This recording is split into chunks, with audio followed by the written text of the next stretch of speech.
সুইজারল্যান্ডের আল্পস পর্বতমালার গভীরে অবস্থিত শীতল যুদ্ধের সময়কার একটি পরিত্যক্ত পারমাণবিক বাংকার এখন বিশ্বের অন্যতম প্রধান অর্থনৈতিক কেন্দ্রে পরিণত হয়েছে। এই উচ্চ নিরাপত্তা সম্পন্ন ভল্টে প্রতি সপ্তাহে গড়ে 1 থেকে 2 টন স্বর্ণ জমা করছে বিশ্বের অন্যতম বড় ক্রিপ্টোকারেন্সি প্রতিষ্ঠান টেদার হোল্ডিংস। বর্তমানে বিভিন্ন ব্যাংক ও রাষ্ট্রীয় রিজার্ভের বাইরে টেদারের কাছেই রয়েছে বিশ্বের বৃহত্তম স্বর্ণ মজুদ, যা বিশ্বজুড়ে স্বর্ণের বাজারে এক বড় ধরনের পরিবর্তনের ইঙ্গিত দিচ্ছে।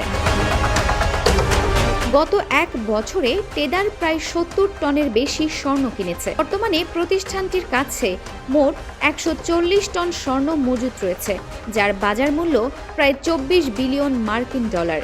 এই বিশাল মজুদের পরিমাণ অনেক দেশের কেন্দ্রীয় ব্যাংকের রিজার্ভকেও ছাড়িয়ে গেছে।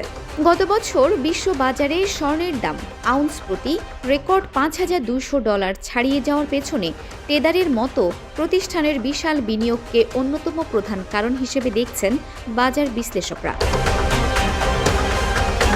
টেদারের প্রধান নির্বাহী পাউলো আরদুইনো এক সাক্ষাৎকারে জানিয়েছেন, তারা তাদের বিশাল লভ্যাংশ ধারাবাহিকভাবে স্বর্ণ কেনায় বিনিয়োগ করেছেন এবং অচিরেই তারা বিশ্বের অন্যতম বড় স্বর্ণের কেন্দ্রীয় ব্যাংকে পরিণত হতে যাচ্ছেন।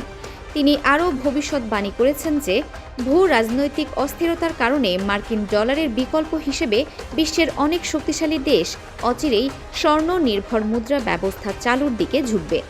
ডিজিটাল মুদ্রার পাশাপাশি ভৌত সম্পদ হিসেবে স্বর্ণের ওপর টেদারের এই অগাধ আস্থা মূলত সরকারি ঋণের ওপর ক্রমবর্ধমান অবিশ্বাসেরই প্রতিফলন। পেশাদারিত্ব এবং গোপনীয়তা রক্ষায় টেদার এতটাই কঠোর যে তারা বিশ্বখ্যাত ব্যাংক HSBCর জ্যেষ্ঠ স্বর্ণ ব্যবসায়ীদের নিজেদের প্রতিষ্ঠানে নিয়োগ দিয়েছে।